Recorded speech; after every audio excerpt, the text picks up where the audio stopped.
Imagine this.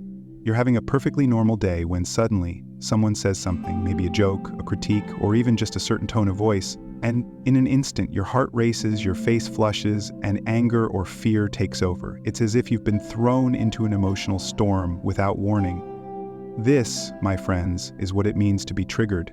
And if you've ever felt this way, you are not alone. Triggers can feel like an invisible enemy, hijacking our emotions and making us react in ways we later regret. But what if I told you that triggers are actually a secret map to healing? That by understanding them, we can free ourselves from their control.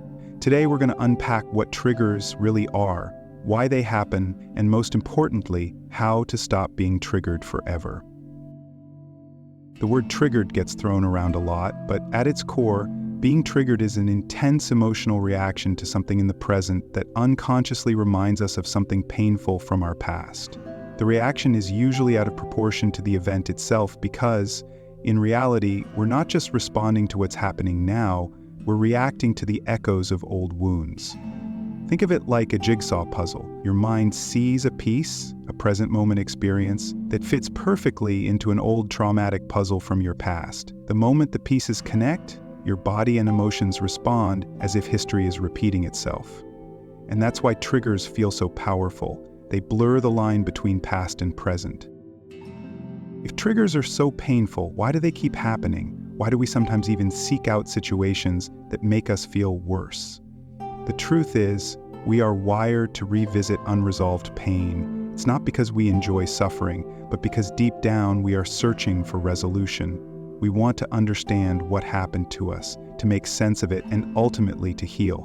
But when we don't have the tools to process these emotions, we keep replaying the same patterns over and over again. Maybe you find yourself attracted to people who don't value you, or you keep replaying worst-case scenarios in your head. Maybe you doom scroll through social media, looking at posts that make you feel insecure. This isn't random.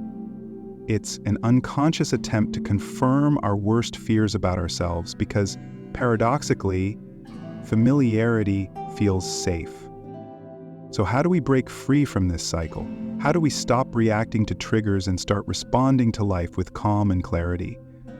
Here's how. 1. Recognize the trigger in real time. The first step is awareness. The next time you feel that intense emotional shift, pause. Notice what's happening in your body. Is your heart racing? Are your thoughts spiraling? Instead of reacting immediately, take a deep breath.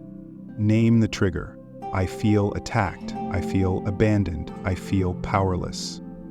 This simple act of labeling your emotions creates a space between stimulus and response. 2. Trace the trigger back to its origin. Ask yourself, what does this remind me of? The mind doesn't react this strongly for no reason. If you feel a deep fear of rejection, could it be linked to childhood moments where you felt unseen or unloved? If you're terrified of confrontation, was there a time when standing up for yourself led to pain? Understanding the root of your trigger is the key to dismantling it. 3. Reframe the present moment. Once you've identified the past wound, remind yourself, this is not that. This is now. You are not the helpless child or powerless person you once were. You have new resources, new choices, and new strength. The person in front of you is not the person from your past. When you learn to see the differences, your emotional response starts to change. 4. Regulate your nervous system. Triggers are a physiological response, so calming your body is crucial. Try grounding techniques like deep breathing, holding something cold, or physically moving your body to release tension. The calmer your nervous system, the less control triggers have over you. 5. Choose a new response. This is where real healing happens. Once you've calmed down and gained perspective, ask yourself, how do I want to respond? Do I need to set a boundary, speak up, walk away? When you shift from reacting to responding, you reclaim your power. Healing is possible. Overcoming triggers isn't about never feeling strong emotions again. It's about gaining control over them. It's about breaking the cycle so that your past no longer dictates your present.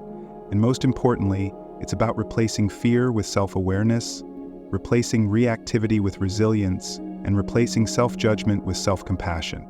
So the next time you feel triggered, remember, This is an invitation to heal, and every time you pause, reflect, and choose a new response, you are rewriting your story. If you found this helpful, don't forget to like, subscribe, and share this with someone who needs to hear it. I'll see you in the next video.